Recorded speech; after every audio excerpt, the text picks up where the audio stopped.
Hello there everyone, welcome back to James Redmond TV and welcome back to the Redmond Roundup. Today we have got a lot of stuff to talk about. Jurgen Klopp had a press conference, transfer news as always, and a bunch of other stuff. We've also got the debate of the day, which we're going to be talking about in a bit. We're also then going to get into your comments, but first, shout out to the 3 most recent members to join the Redmond army. Obviously, shout out to everyone who subscribes to this channel, but it is the 3 most recent who does. So make sure you subscribe now for a chance to be mentioned in the next video, but also just get on board, turn post notifications on, all of that. But boys, we have got a big game tomorrow in the Champions League against Atalanta. A game that if we win, you can pretty much say or nail on that we're going to get through into the next round. It might not be first place. We should get first place if you ask me, but it might not guarantee first place with 9 points. But what it will do is near enough guarantee seconds, which will mean qualification. But Jurgen Klopp has a lot of things to say, people. That's what I want to talk about today, so I want to just get right into it. Obviously, if you didn't see me last video, I had some great news which I found out from the press conference. Joel Matip and Thiago, don't even know what's going on with Thiago, still don't have an update about Thiago, fuck knows mate,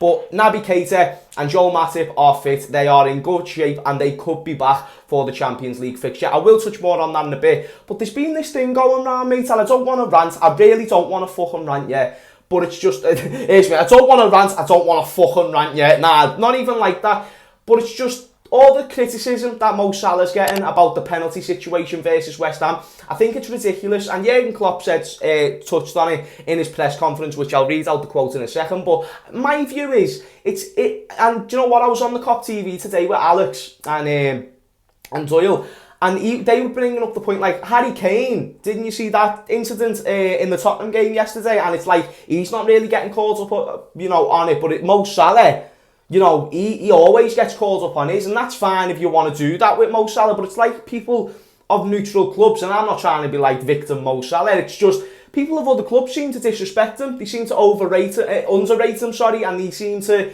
so many people have this perception like he's just selfish and he's just this and he's just that way. You forget he scores bags of goals. How many people said he was going to be a one-season wonder?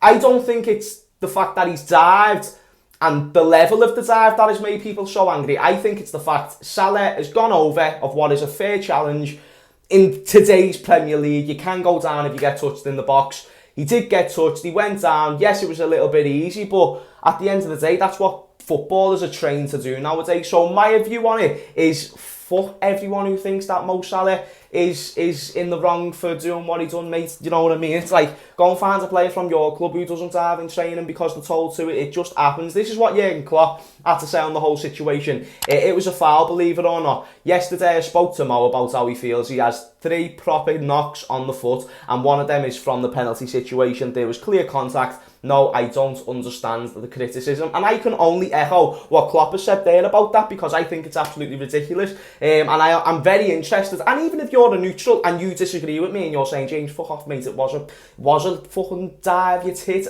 that's fine, you can say that to me, believe me, I can take it on the chest and I can understand why you can see it from that point of view, but I'm just trying to offer to you in today's game, just don't think that's a penalty, especially with what Liverpool have been fucking given against them this season. So I'm not going for nothing on that, mate. Anyway, Klopp also touched on Shaqiri. Just thought this was a nice thing to bring into the video, because Shaqiri's always had this sort of dark cloud over his career at Liverpool because he hasn't played much, and like, it's just been a weird thing, and it's like we don't know when he's not playing, we don't know why it's not happening. And this is what Jurgen Klopp had to say. He's a versatile player. Sometimes players have a bad run with injuries. Now everything is fine, good, and with him even better for us because we missed him last year. He's had a massive impact. So happy to have him back. And do you know what, lad? That's lovely, because it's like now all that sort of bad energy that was surrounding Shaqiri can kind of just diminish now. And I don't know what you think, and I'm very interested to know what you've got to say about Shaqiri in the comments down below.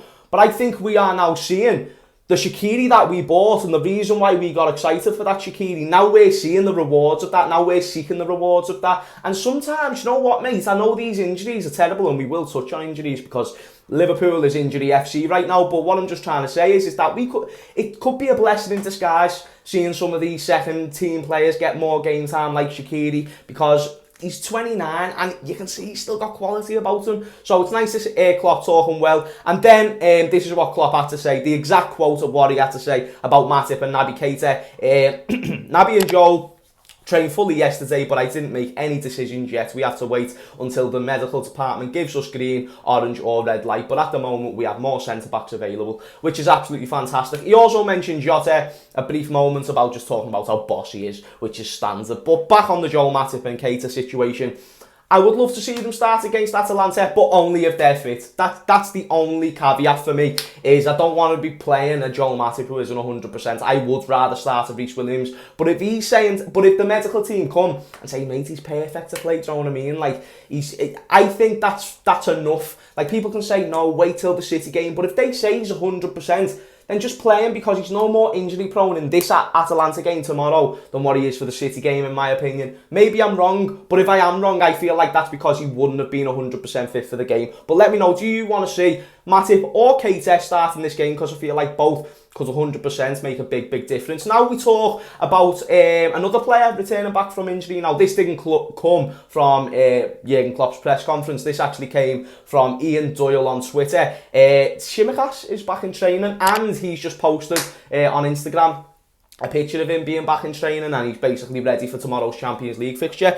Does that mean we could be seeing Tsimikas start tomorrow? You don't know. Jurgen Klopp wants to rotate the squad. Obviously, he's not a first choice player, but when you take into consideration how many minutes Robbo's had to play this season, something that you've got to take into mind. I'm not saying I'd want to see Robbo drop for tomorrow, because I think we're going to need as many attacking players as we can for this game against Atalanta, because they're a very attacking team.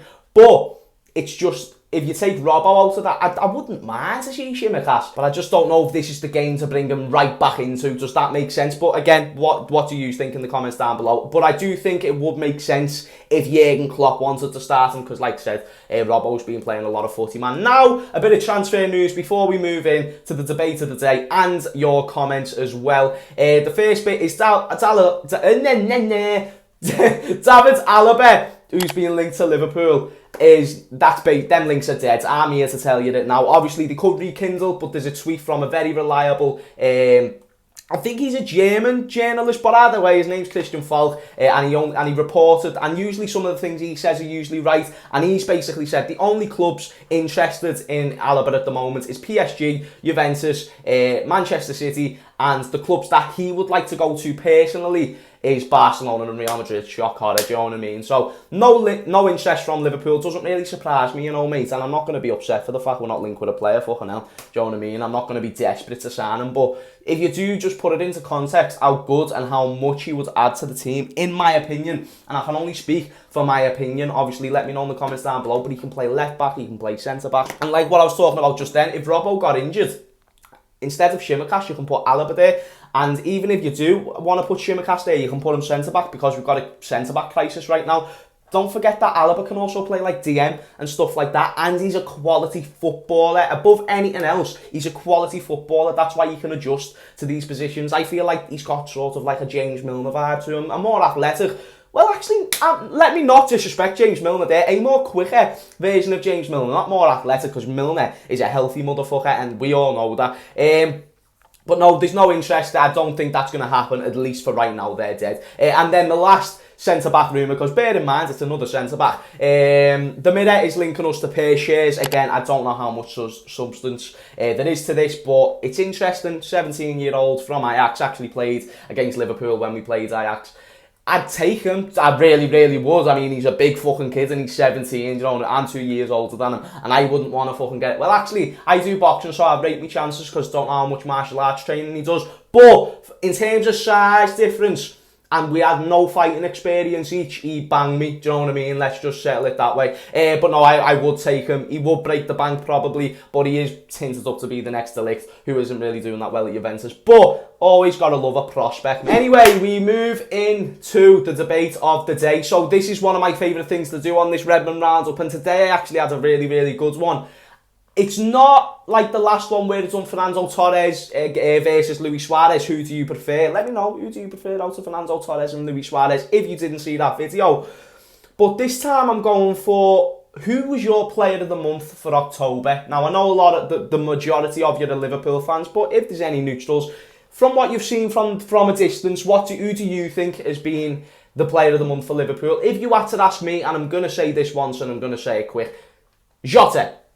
One word. Don't need to say no more. Jota. Listen, the way he stepped up and the fact he's actually got us over the line in games, because he hasn't just been scoring goals, he's scoring winning goals, and that's the difference between, and this is why we built the love so much for Origi. Obviously Origi done it in huge, the top of the top games, but now we're seeing similar signs from Jota, except he's actually playing well for the game as well. He's not just going in and nicking a goal, he's playing good, and he's making a case, mate. Even Peter Crouch came out and said, you know, Bobby Firmino just needs to be dropped. He's not doing what he usually does, and I think every Liverpool fan, pundit, everyone except pretty much Jurgen Klopp, until I see it, has noticed that. So I'm interested to know what you've got to think. Do you think anyone else has a shout to be the player of the month? For me, it's Jota. For me, Jota needs to get into the first 11, at least right now, and that could definitely give Firmino the kick up the arse that he needs. Anyway, moving into your comments, my favourite time of the show, mate, and make sure you leave your comments all in the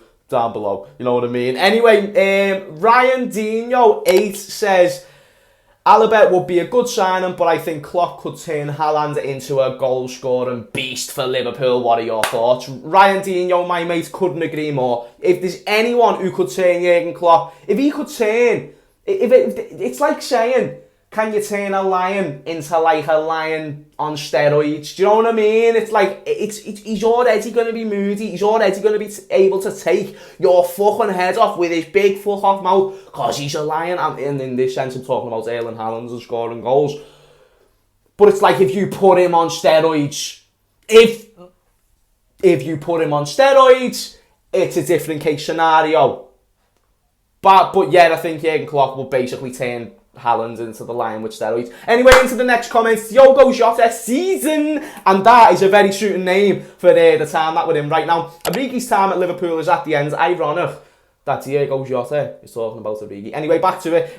Origi's time at Liverpool is at the end. He can go to a Wolfsburg or a Frankfurt, etc., and get back to his best. Wish him luck wherever he goes. My Divock, you'll never walk alone. See, do you know what? That's the best energy to have. If you are one of them who wants Origi to leave, then that's the energy to have. Like, wish him the best wherever he goes, because he's pretty much a legend. You know, you talk about some of the best players to play for Liverpool, he's not in there, but he has scored some big goals, therefore that makes him a legend. Fuck trying to get away around it by calling him a cult hero. He's a legend, be all and end all. Last comment, Bailey Golden, would you rather prime Owen in this Liverpool... Oh yeah, he actually extends it. Would you rather prime Michael Owen in this Liverpool team or prime Robbie Fowler in this Liverpool team?